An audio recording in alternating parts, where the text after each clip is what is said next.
to round number 2. Merfolk versus Jeskai Control. This one is a match that if Jeskai Control has the right stuff, game 1, get super lucky, they can win it.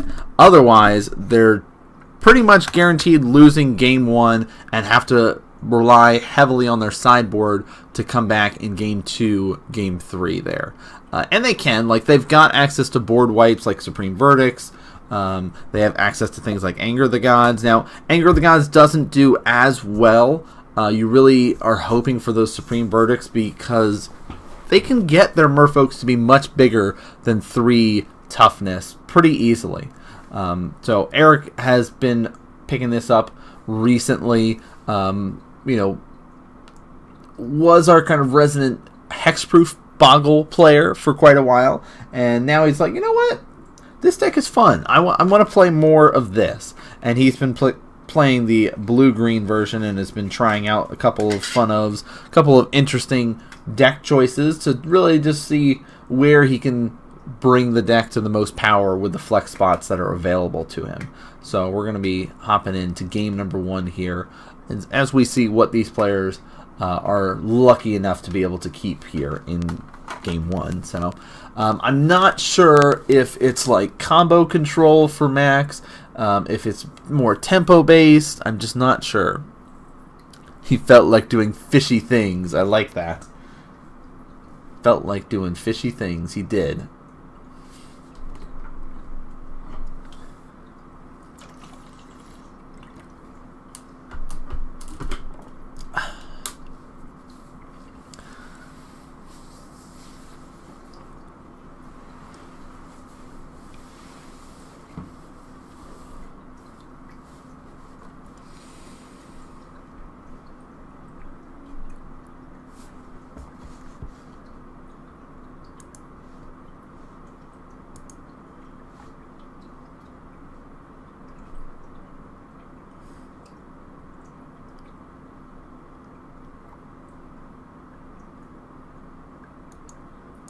Looks like ready to go. Decides to go to 18 and then run away.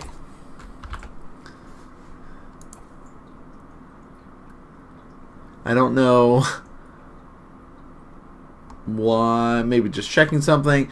Mutavault into an Aether Vial. Will pass turn after that. This is a pretty solid start. Probably hoping to get like an island into that, but oh, okay. That's a pretty good one.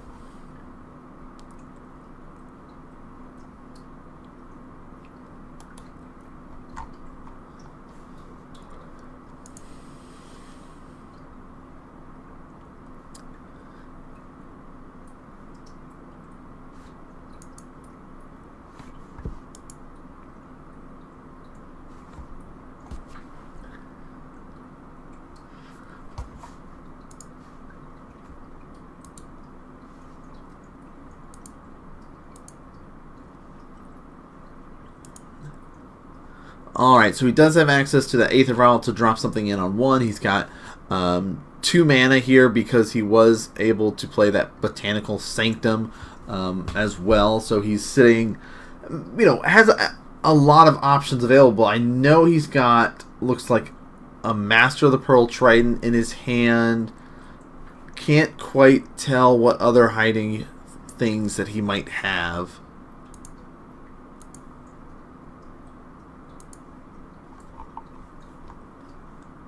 Keeping everything close to the chest, it seems.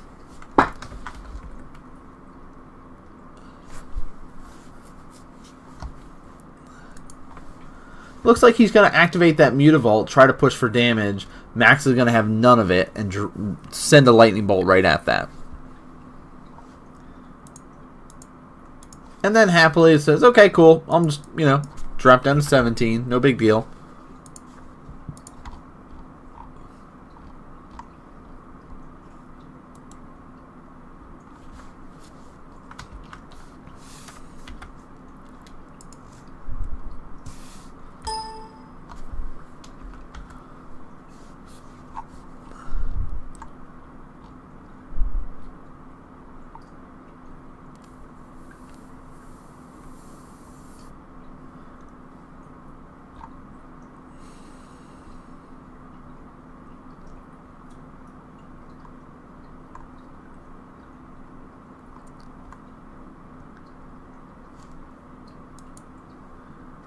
Oh, okay.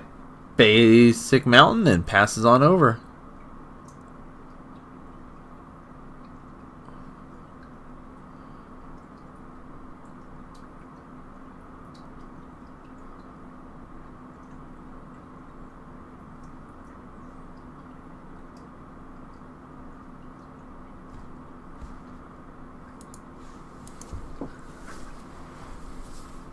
Oh no, did Eric forget to uptick his vial?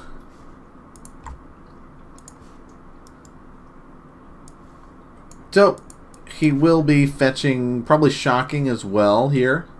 Nope, just happy to go to 19. No big deal, he says.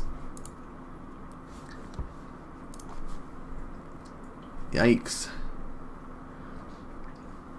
That's tough. Especially with his hand sitting the way it is, you really want to start being able to cast a 2-cost creature here, vial something in as well. Like, ugh.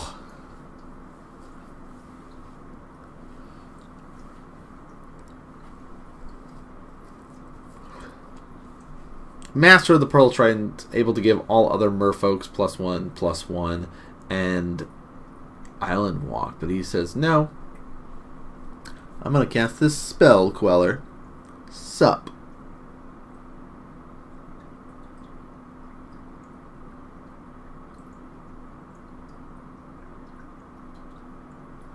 That's gonna be it for Eric. Mac's gonna untap, take his turn here. Looks like he's got that Jace hiding, ready to go. I mean, this seems like a pretty good time to go for it against a Merfolk player that's pretty much not able to do anything, right?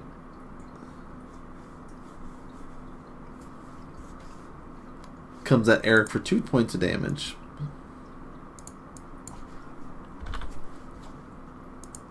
Okay, there's the Curse Catcher.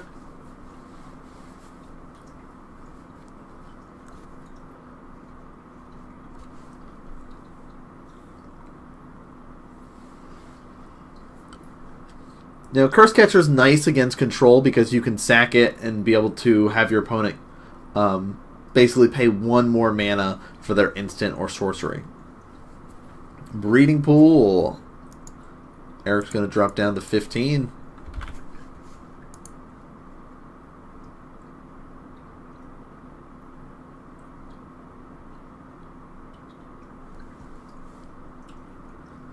Murrow Regery here.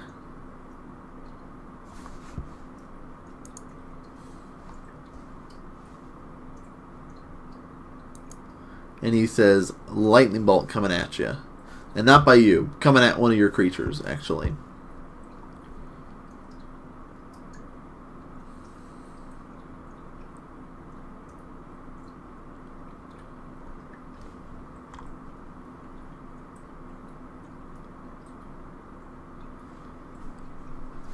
Yeah, Eric's just like, yeah, that's fine. You can clearly pay, so there's no point in me sacking this just to lose my creature.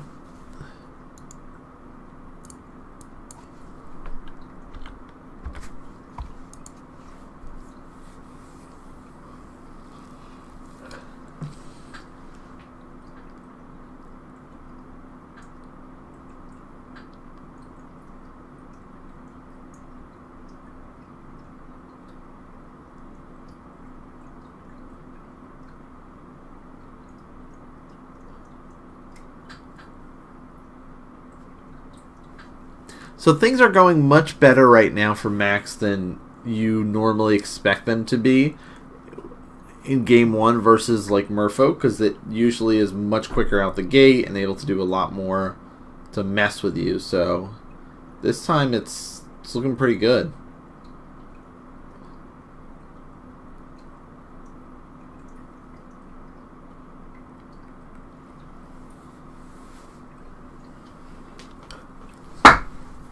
Two more damage flying over top of the fishies in the water there.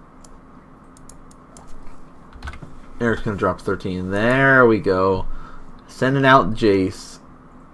Brainstorm, Unsummon, Fate Seal. What's he feeling this time around?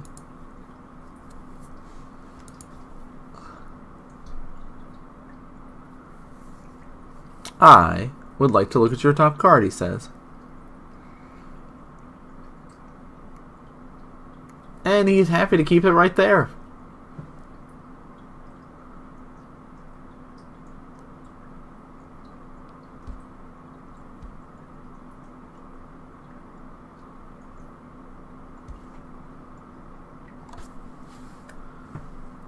Okay, we get another Lord coming out, our Mistweaver here. Just gives all other Merfolks +1/+1, all the Merfolks you control.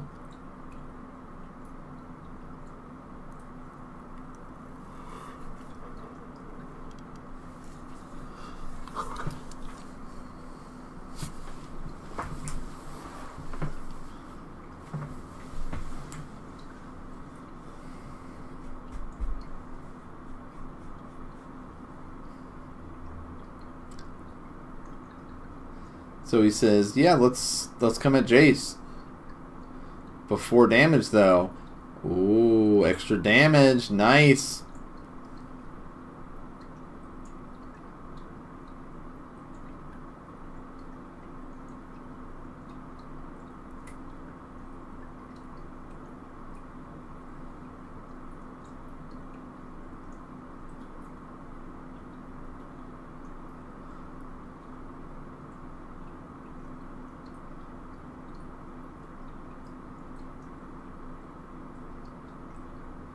Path, very nice. Basically saying, hey, you're not going to be able to push through some damage.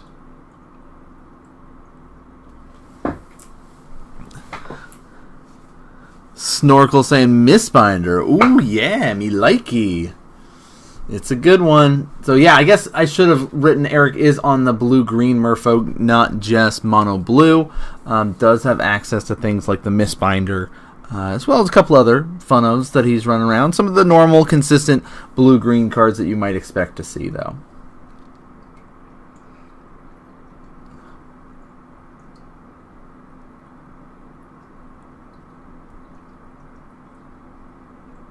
Looks like Eric is happy to fetch as well there.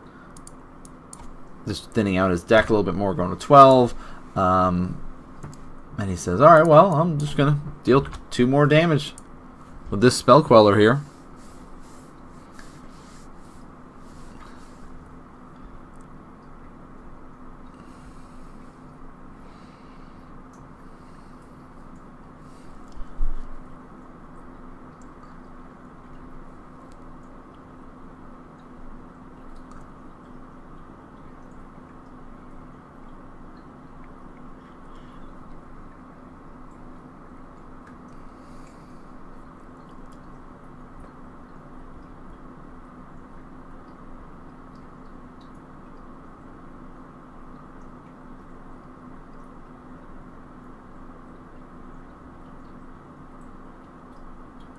Lots of debate here on best ways to kind of push damage. See, he threw down that Smuggler's Copter as well, so he can say, well, now I can at least deal damage to you that way. Oh, okay. So, here is the shenanigans, and one of those specific cards that you don't normally see in Modern. It's a newer one. Hadana's Climb is what it's called. So I'll throw that up in chat for those that aren't familiar, or you don't play Standard, you might not be familiar with it. It's a legendary enchantment, and in the beginning of combat of your turn, you put a +1 counter on target creature you control. Then, if that creature has 3 or more +1 counters on it, you get to transform the lovely enchantment. Now, the transform side of things, let me remember what the name of it.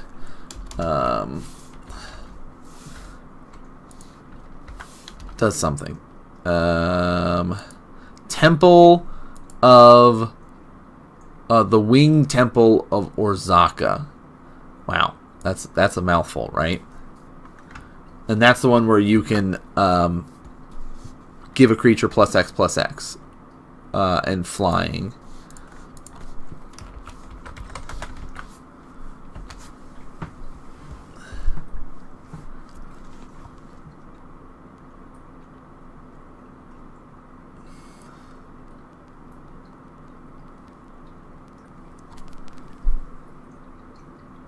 Another Jace.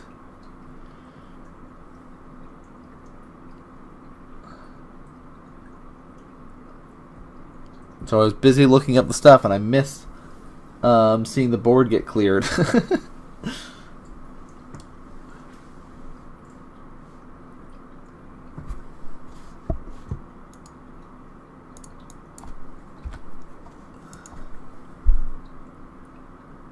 Looks like he's low on creatures here.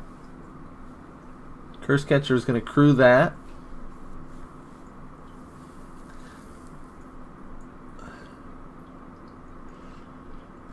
Max is going to be fetching here. Path this.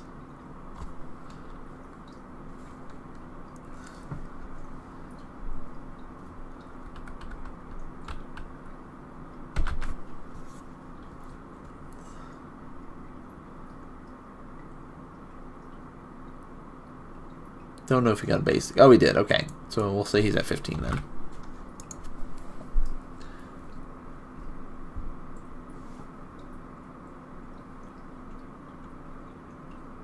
And nice enough. Gives him another basic off of that. I mean, Max is really controlling the board here. There is a Curse Catcher kind of hiding in the bottom of the screen, guys. That's what that Merfolk is. A little bit off camera there.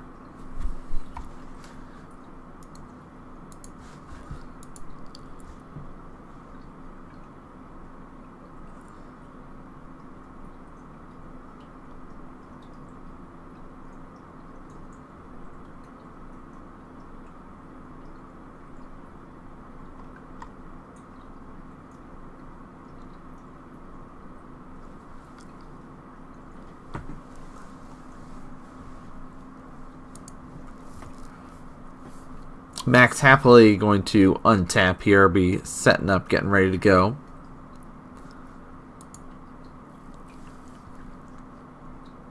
This is 2 weeks ago. This is 2 weeks ago. Sadly, the footage from last week is not available yet.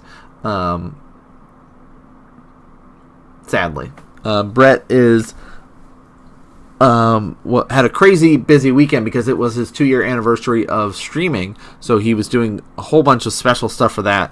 So I was not able to get the footage yet from last week, but I had this one. We hadn't had a chance to cast it up, so we're casting 2 weeks ago. So this is week 8. We have week 9 that we're going to be able to cover for you guys soon, and then that means that tomorrow we will be recording up week 10. And wow, so he says, here's 2 damage to you. I also have 2 lightning bolts to finish you off, by the way.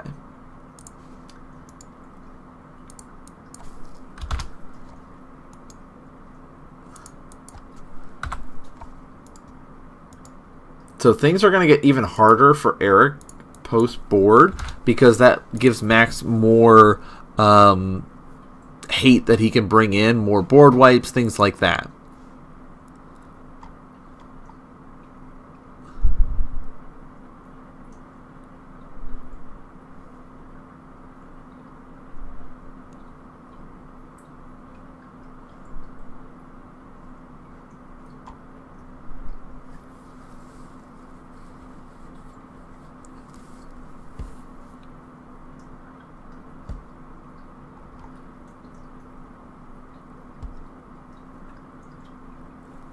Both players going to be digging into those boards here, trying to figure out the best options. Eric does have options of more control-y stuff that he could try to bring in as well, and try to go for stuff like that to keep him alive a little bit longer, maybe try to counter some of those annoying spells, annoying Jaces, things like that.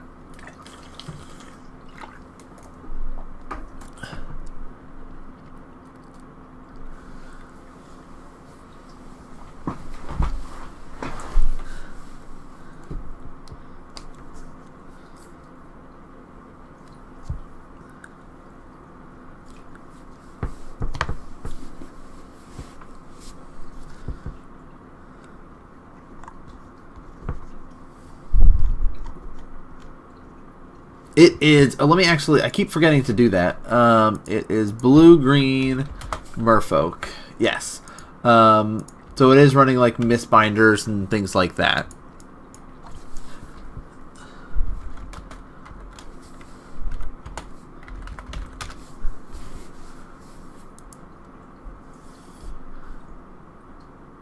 It's running the speakers. I think it also has Branchwalker in his list as well, but like Regery's in there, Silvergill, the normal stuff you'd expect. Master of the Pearl Trident, Lord of Atlantis, Aether Vial. He is choosing to run like Smuggler's Copter and stuff like that in his list.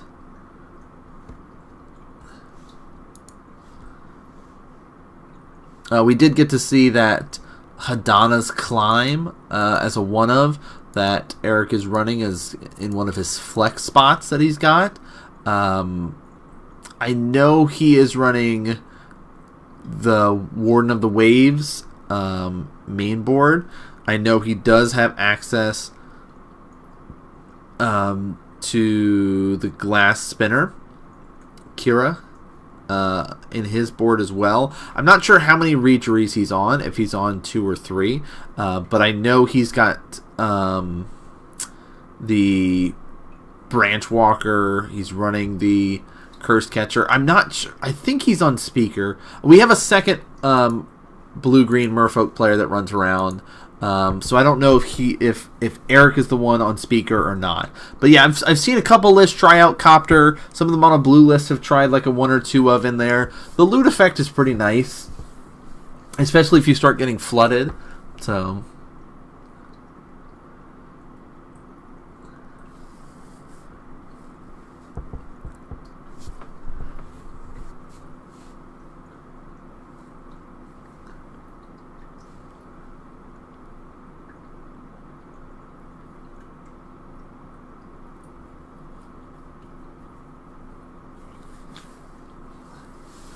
alright, so we're getting ready to go into game number 2 here.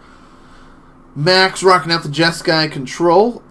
Currently up 1-0 in this series. Max has been playing pretty well this season.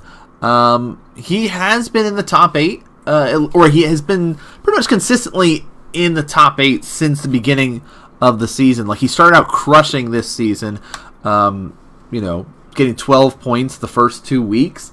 And then he's kind of been consistently always showing up and getting points. All right. That's part of the key thing that we've talked about is that it is a 10-week long season. The end of those 10 weeks, we tally up the most points, and those top 8 players get to play in a special invitational. So, this will be interesting to see. I believe if Max continues to do well, he guarantees himself in. It's close because this is week 8. There's, of course, week 9, and then 10 is our cutoff. But I believe he's still sitting pretty good about making top 8. Maybe he is the right at that edge though. I'm not because near the bottom, like the last 4 places, 5th, 6th, 7th, 8th are all really close, and then of course like 9th, 10th, and 11th usually are very close in points to those guys too. So a lot of it is really dependent on coming out each week and seeing if you can get points. It's not always about having those huge victories in the beginning, right? It's not always like, oh yes, here's my 12 points, here's my 12 points. It's about making sure that you're consistently coming out and at least getting some points, right? You might have a week where you go, man, I bombed out this week and I got 3 points. But hey, as long as you're continuing to play, if you go and play a 10-week season and you go at least 3-2 every single time, all right, guaranteed getting yourself 9 points, you will be able to make top 8. Guaranteed. But some people miss. Not everybody's available every single week. And like I said, sometimes you have a bad week. Sometimes you just get off a long shift at work and you're feeling exhausted. Your brain doesn't want to work and you're making silly mistakes. And, that's understandable. Remember, we are recording these up in the evening. Our tournament starts at 7 o'clock, and those are 4 to 5 rounds from there. So they're ending around 11 midnight. So that's taking its toll on a lot of players, especially those that have to get up early. You know, they're getting up at 6 in the morning and sitting there and going to work. And another Mutavault start. This is tough for Eric, having the mulligan down so low, like, and you're sitting across from an opponent that's saying, well, I have a control deck, so I'm going to be countering the stuff you're playing. I'm going to be shooting and dealing damage to everything else. And Eric just passes. So Max is happy to say, well, here's my flooded strand. Pass. Try to play something. I dare you. Ooh, a second Mutavault. Says, I would like to attack you for 2. And Max is going to say, oh, would you now? And he will be fetching to 19, maybe 17.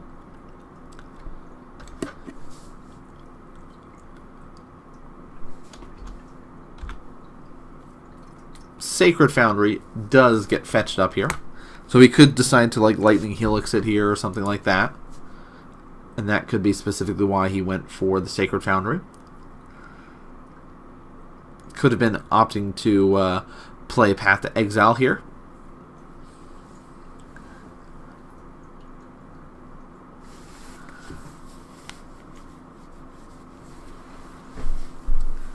Now, I encourage you guys, if you are not yet following the stream, to consider following us, because we do go live on Mondays, 6:30 p.m. Eastern, and from time to time... Oh, that's a good one. Please sack an attacking creature. Blessed Alliance got him. Like I was saying, though, we do, from time to time, stream up other stuff, Magic Online, Magic Arena, things like that. Myself and Farm Zernar, my co-hosts, have our own personal streams. So... Other games that we are doing, Brett's been doing a lot more speed running. He's learning a new speed run now. Going to be playing some more Legend of Zelda. Was starting to speed run that over the weekend. So he's starting to do more. I guess he's top 5, I think he's 440th, I think, right now in the world on his second attempt, which is a pretty good start for him. Like, he's feeling pretty good about that. Oh, man. Zaps him down, says, here, I'm going to put you to 17. I'm going to fetch down to 16. I've been playing a lot of Sea of Thieves, getting back into StarCraft 2, so doing a lot more stuff over on my channel. For those that are interested, we're going to be doing more of that stuff. But really, best place is check us out on Twitter if you like the stuff we're doing. You know, we appreciate the support, though. You guys just tuning in and watching means a lot.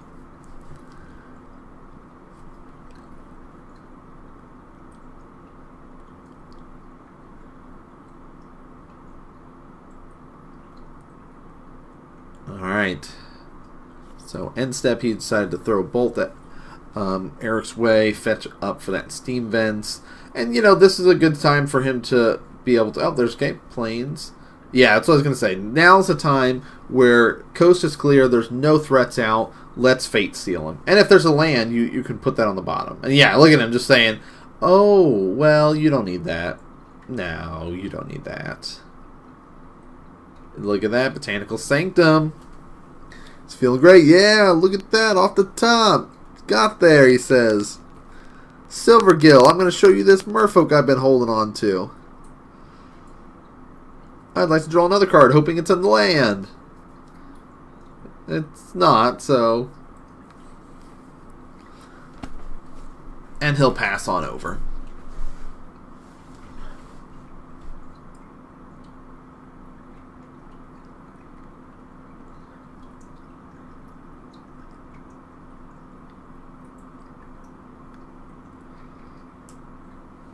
So the question is, how many... Looks like a colonnade will get thrown down there.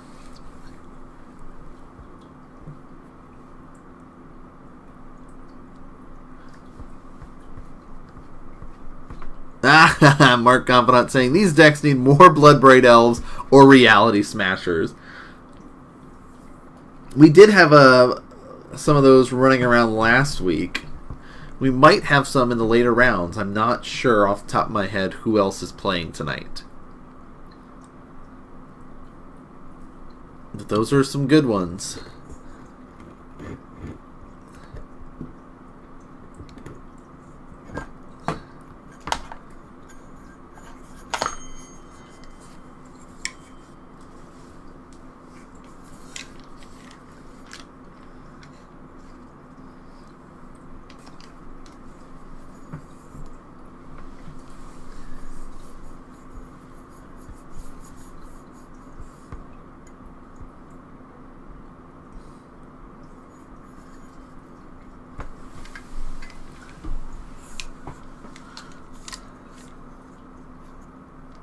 Well, Eric's finally getting some more lands.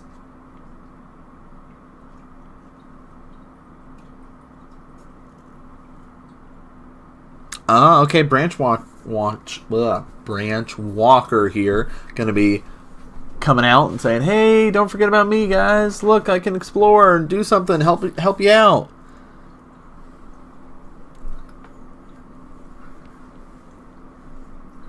That Fate Seal and Jace, though, is going to be some problems. He says, "I'm going to try to kill your Jace," and he says, "No, I'm going to Lightning Bolt that. Sorry."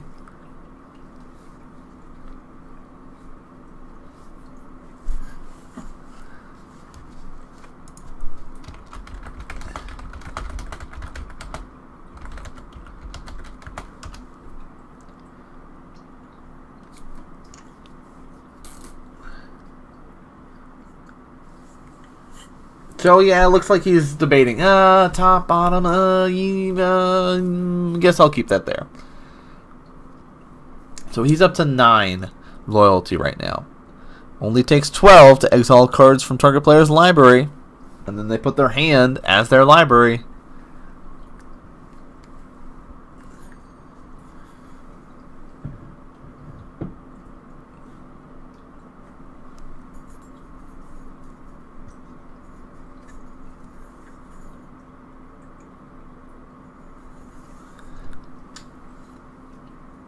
This is probably one of those frustrating positions to be in where you have to mulligan down so low and then your opponent is able to get in a Jace on turn 4 with no threats on your side.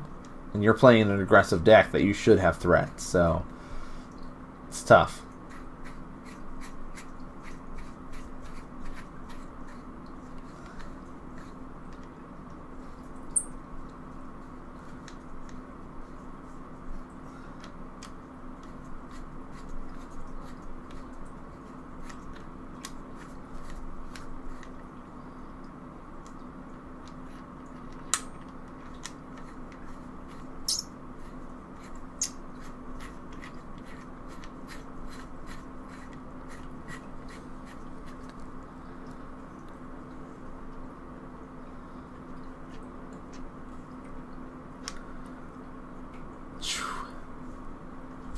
And he says, "Okay, I'll fetch. That's fine. Drop down 16 all. Starting to get some threats out now. I can at least activate this Mutavault as well. Push for some more damage. You cannot block because you've got islands, and I can really put a hurt on Jace."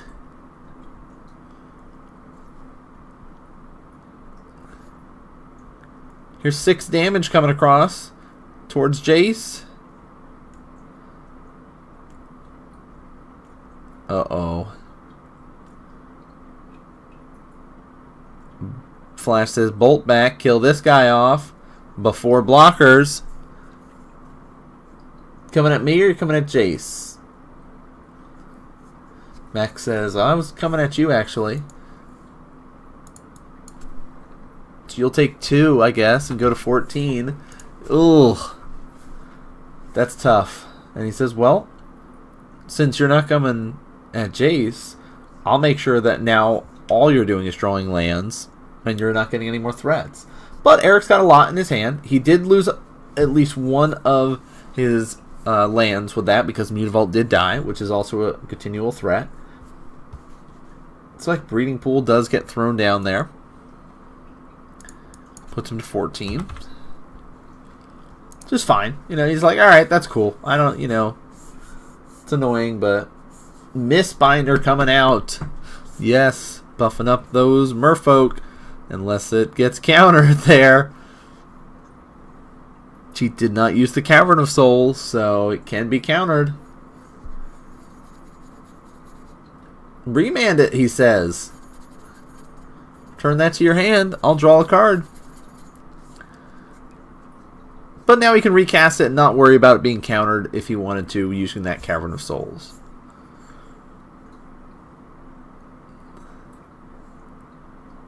Mistbinder.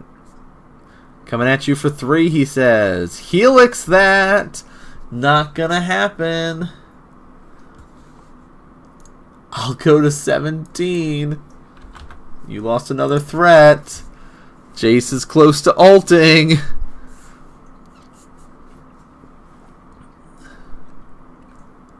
Path that. Now you have no threats. And after that, I'm going to Fate Seal you and going to be making you lose your whole deck. I think this is our first time being able to see Jace ult on camera, guys. Oh, man.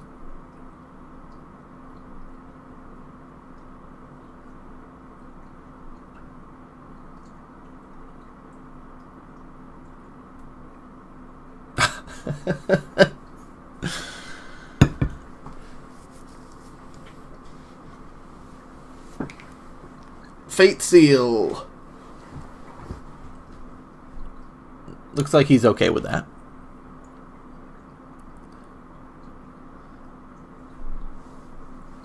Draw. I mean, put a threat out. If you can, stick it. Because you've got to try something here, right? I don't think playing lands will help here, though. You know he's going to ult the Jace, so having things to be able to throw into your grave or into your deck, much better. You know there's a Mistbinder in his hand.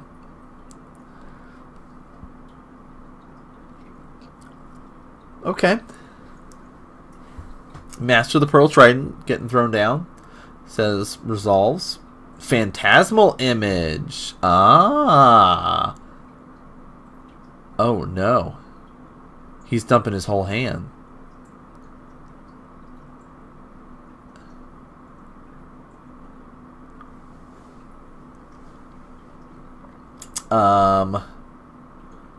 Max just says, here's a Snapcaster. Go for this bolt at your Phantasmal Image. Oh, you have to sack that. Okay. Oh, look, I have a Helix as well. So I'm going to go back to 20 life.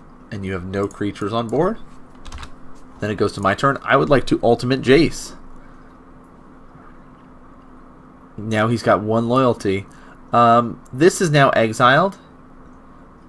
This one card that you had, sorry, that's now your library. Look, I just like this, just like big stack just thrown there. He didn't even attack with the Snapcaster. It's like, yeah, I don't even care. Pass. I'm gonna make you die to Jace. Hope you're ready for this.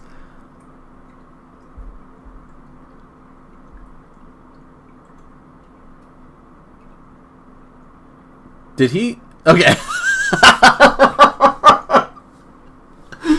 He like extended his hand, like ready to be like, yeah, okay, I've won. And Eric's like, no, draw your card. It's okay. Okay, now we can check our hand. Like, oh, guys. Oh, why is this not loaded up? All right, let's try this again. Hi. There we go. I don't know why the chat wasn't loaded up. Sometimes it just doesn't want to do that, guys. So there we go. Now I can see what you guys are saying, what you're all doing in chat there. So that was, what was that, round 2? Pretty good stuff there. So we've got 2 more to go, at least tonight, because there's at least 4 rounds, maybe 5. Maybe. We'll have to see. So pretty exciting stuff. Getting to see Jace Ultimate on camera. What was that, week 8 of it? So let's hop over to round number 3. Oh, it's here.